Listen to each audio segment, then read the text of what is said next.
Assalamualaikum warahmatullahi wabarakatuh. Perkenalkan, nama saya Anisata Sara Ulimas dari kelas M29 dengan NIM 220407502 Di sini saya akan menyampaikan rangkuman topik pertemuan 1 sampai ke 13. Adapun yang pertama, keterampilan berbahasa. Keterampilan berbahasa merupakan fondasi utama dalam proses komunikasi yang mencakup kemampuan menyimak, berbicara, membaca, dan menulis. Keempat keterampilan ini saling berhubungan dan membentuk satu kesatuan dalam berbahasa. Menyimak merupakan kemampuan awal untuk menangkap informasi secara lisan. Sementara berbicara adalah kemampuan menyampaikan gagasan secara verbal. Membaca berfokus pada pemahaman teks tertulis, sedangkan menulis adalah cara menuangkan ide secara tertulis yang efektif dan sistematis. Dalam konteks pembelajaran di SD, keterampilan menyimak dan berbicara sangat penting karena keduanya berperan dalam membangun komunikasi dua arah yang aktif dan santun, baik dalam pembelajaran maupun dalam kehidupan sehari-hari. Kedua, keterampilan membaca pemahaman atau literal.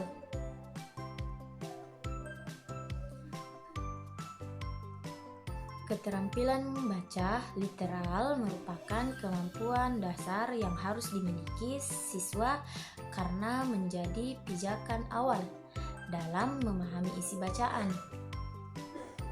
Pembaca diharapkan dapat mengenali informasi yang disampaikan secara eksplisit dalam teks, seperti siapa, apa, kapan, dan di mana.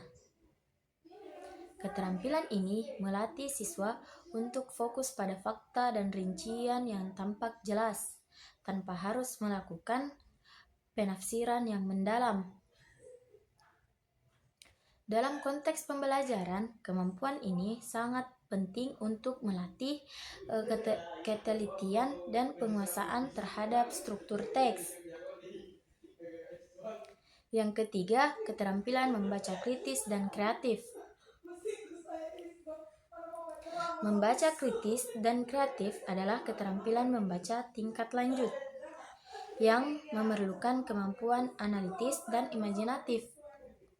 Membaca kritis mendorong siswa untuk mengevaluasi, menilai, dan menyimpulkan makna yang tidak hanya tersurat, tetapi juga tersirat dalam bacaan. Siswa belajar untuk berpikir logis dan argumentatif. Sementara itu, membaca kreatif menuntut siswa untuk mengembangkan ide berdasarkan bacaan, menerapkan pengetahuan yang diperoleh ke dalam kehidupan nyata, bahkan mengubah teks menjadi bentuk kreatif lain seperti drama atau prosa. Kedua keterampilan ini sangat penting dalam mengembangkan kemampuan berpikir tingkat tinggi. Keempat, keterampilan menulis fiksi atau puisi. Menulis fiksi, khususnya puisi, merupakan keterampilan menulis yang mengandalkan ekspresi, emosi, keindahan bahasa, dan struktur puisi.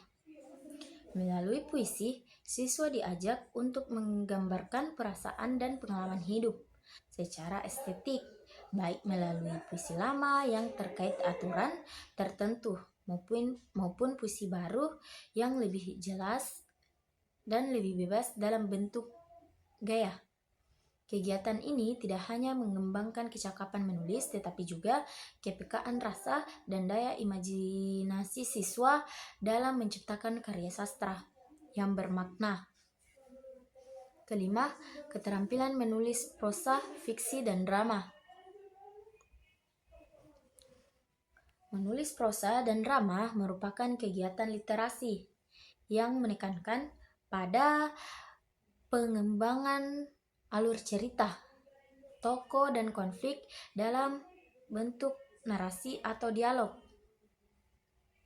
Prosa seperti cerpen dan novel memberi ruang bagi siswa untuk menuangkan imajinasi dalam bentuk cerita yang panjang. Sedangkan drama mengasah kemampuan menulis percakapan dan menciptakan suasana panggung.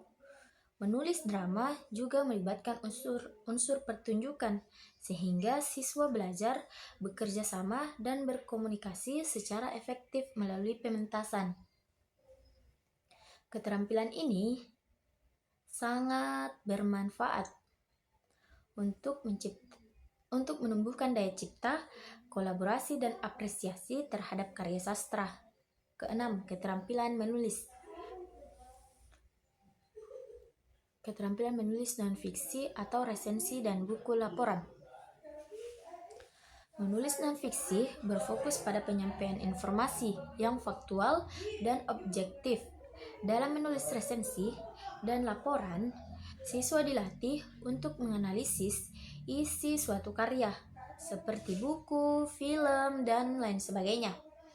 Menyusun penilaian secara sistematis dan menyampaikan pendapat yang berdasarkan argumen yang logis. Kegiatan ini tidak hanya mengasah kemampuan menulis secara informatif, tetapi juga membangun sikap kritis, objektif, dan kemampuan berpikir secara sistematis. Dengan keterampilan ini, siswa dapat menjadi pembaca dan penulis yang relektif. Dan yang terakhir, keterampilan menulis non-fiksi karya ilmiah.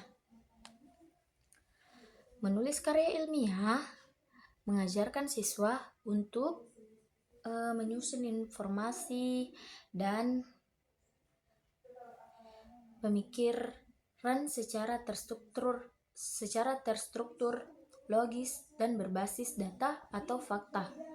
Proses ini dimulai dari perumusan masalah, pengumpulan data, hingga penyusunan simpulan dan saran. Selain meningkatkan kemampuan menulis formal, kegiatan ini juga melatih tanggung jawab ilmiah, kemampuan meneliti, dan berpikir kritis. Siswa diajarkan pentingnya menyusun daftar pustaka dan lampiran sebagai bentuk kejujuran akademik. Keterampilan ini sangat relevan untuk membentuk kebiasaan literasi akademik sejak dini.